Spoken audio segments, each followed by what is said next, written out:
Yo, Elliott, I always feel like I don't quite fit in. Even when I'm successful, even when I'm surrounded by people, it feels like being set apart is both a blessing and a curse. How do I carry the weight of walking alone? Great question, man. And it reminds me of the difference between separation and solitude, which I think is an important distinction for us to make.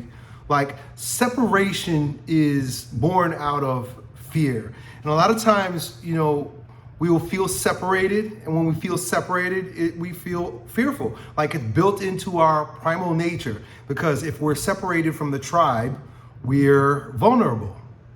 Or it's born out of another form of a more insidious fear or anger, which is I'm going to separate myself from people. Succeeding over people is a form of separating. Drawing away from people that maybe push your buttons the wrong way is a way of separating yourself. Separating yourself out of fear, trying to be over people, and separating yourself out of anger, trying to be away from people, right? You say you don't quite fit in, but you want to know how to carry the weight of walking alone. What you get to adopt is solitude. Solitude is different than separation because solitude is actually a form of love. And as the love grows in solitude, it grows in two ways.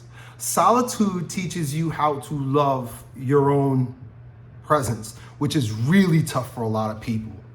I know people that can't sit in solitude, can't sit in silence. They always have to have a TV on or music because they're constantly running away from what they might find on the inside. But solitude not only allows you to become intimate with yourself, and becoming intimate with yourself is, knowing thyself. Knowing thyself is a gateway to knowing God, right? Not the lower self. I'm talking about the true self, Christ within. But that's not, I'm not going down that rabbit hole just yet. I'm also talking about love for other people.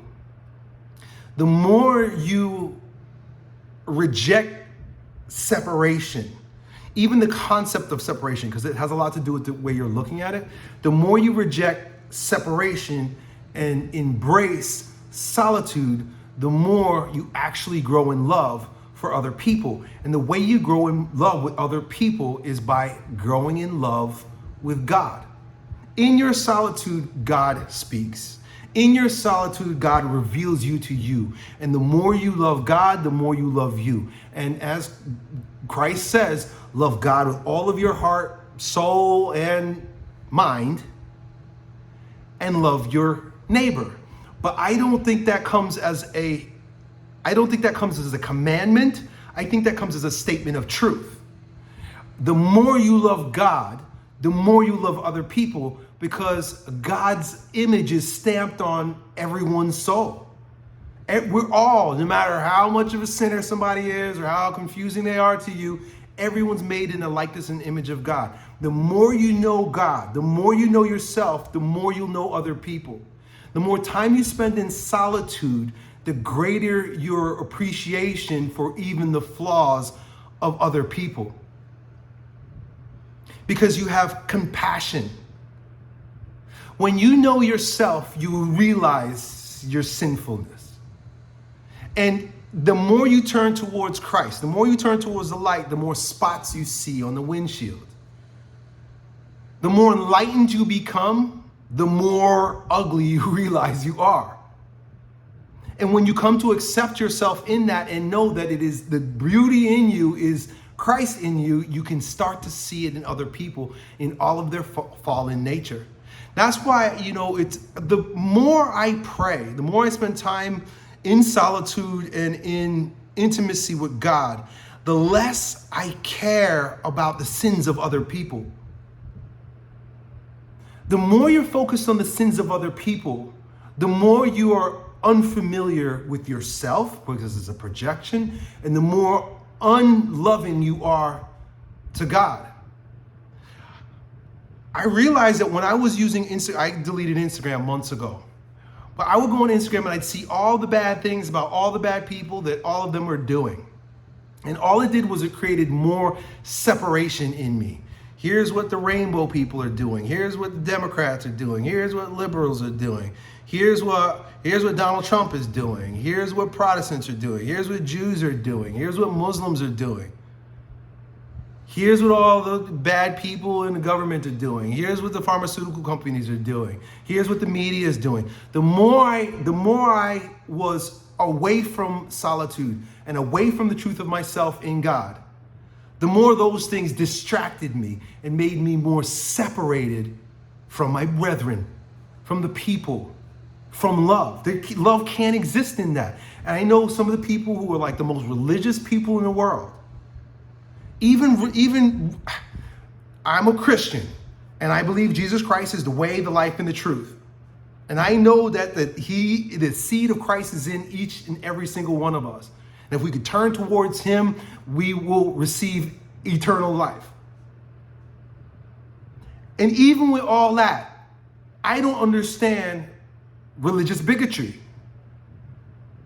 I can't do it anymore.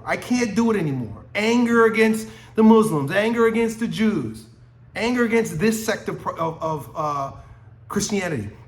I went to the Holy Land. I went to Israel. Blew my mind. I went to Jerusalem. And in Jerusalem, I went to the seat of Christianity, the Holy Sepulchre, the church, like where they say Christianity began. And there were different sects of Christianity. There was the Russian Orthodox, there was the Serbian Orthodox, there was the Catholic, the Roman Catholic, the Eastern Catholic. There were all the different types.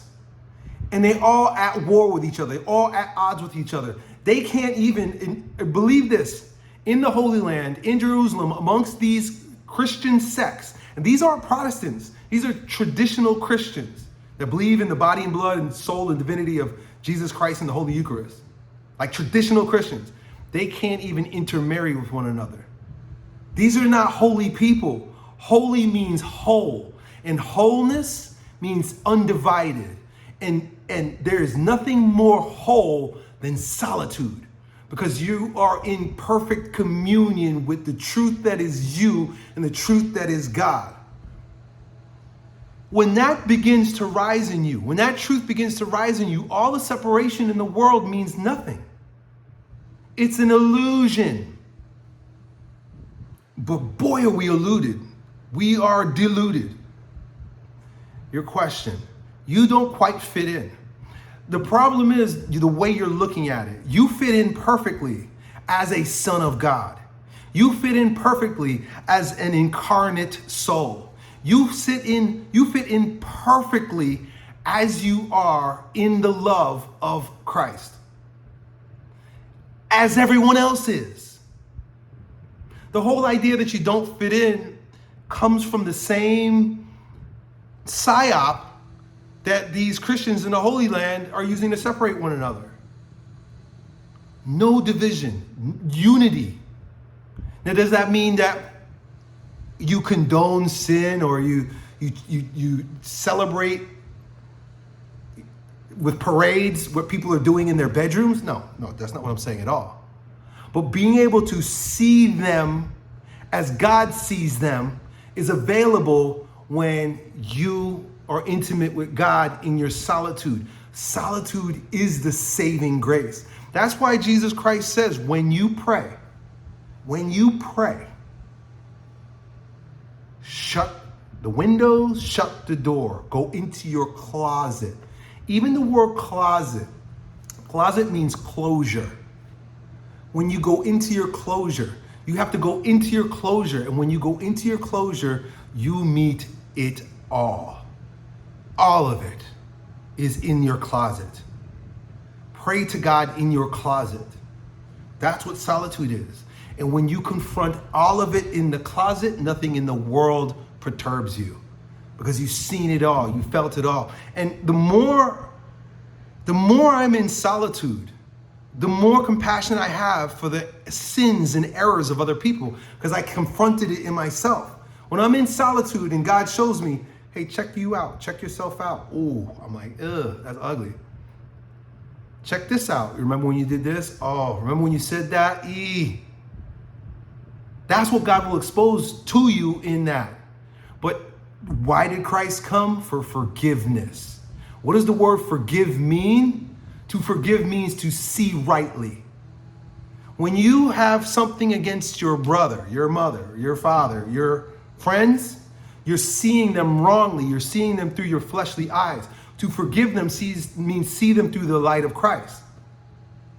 But you can't see other people through the light of Christ until you seek his kingdom and all his righteousness within your closet, where you close the door and you're solitude.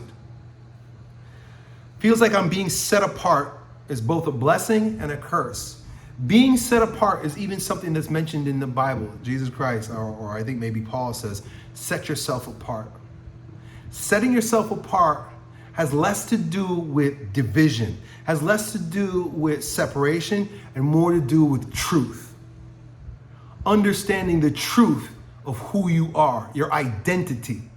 Because most of the world will enroll you in your false identity. Most of the world is living in a false identity. Most people are running around defending and supporting and living through a false identity. Setting yourself apart means knowing the truth. And when you know the truth, you don't behave that way, dude.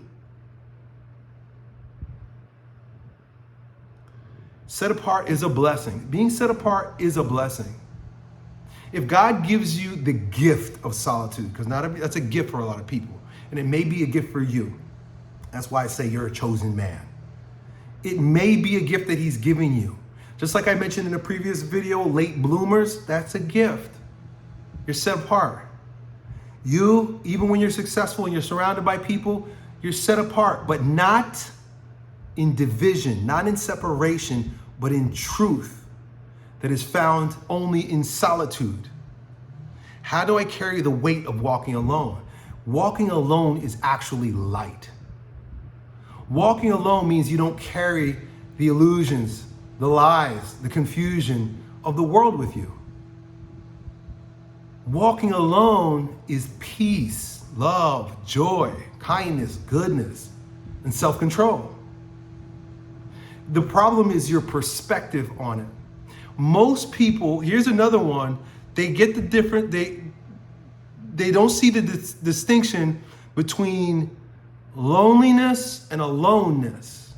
If you're carrying a weight, it's loneliness. Loneliness is a weight. And you could only be lonely if you are emotionally invested in the lie that you're separate. Being alone is being in solitude and living in the truth that God lives in you and that you're never alone. You can't be alone. Not only does God live in you, but you are one with all of your brothers. Because as it says in the scripture, God shines his light on sinner and saint alike. He sheds his rain on sinner and saint alike. We're all, as crazy as it may sound, in this deeply divided world, we are all actually one. We are different waves in the same ocean. We are different drops in the same bucket. Right? Is the wave really different than the ocean? The ocean is God. The ocean is God, and there's different waves. It's basically God representing himself in a slightly different manner. But it's all the same. I look out here and I see my lawn. I call it a lawn. It's one lawn, but it manifests itself in different blades. If one blade or one part of the grass starts to fade, all the other ones around it begin to fade too. I'm watching it happen right here. These are turning brown. And it begins to spread because it's one organism. Beyond the illusion of our separateness, beyond the fallen dimension of the third degree, the third dimension, the truth is oneness. The truth is unity. Paul says it. He says it in the Bible. He says that we are all organs of the same body. How could the eye say, hey, I'm more important than the hand? Or how could that foot say, hey, I'm less important than the nose? They're different manifestations of the same organism. My body is filled with organs, but one of those organs goes bad, the whole organism goes bad. That's why all human corruption, societal corruption, comes from division, separating ourselves and believing the truth of our separation. We may have distinctions, we may have preferences, but we're all one. Even in the diversity of thought, the diversity of feelings and experiences and shapes and forms and colors, in all of that diversity, the truth is one. It's one truth. We all bleed red. To believe that you're otherwise is to believe that because you're a pinky, you're not as important as a thumb. Done.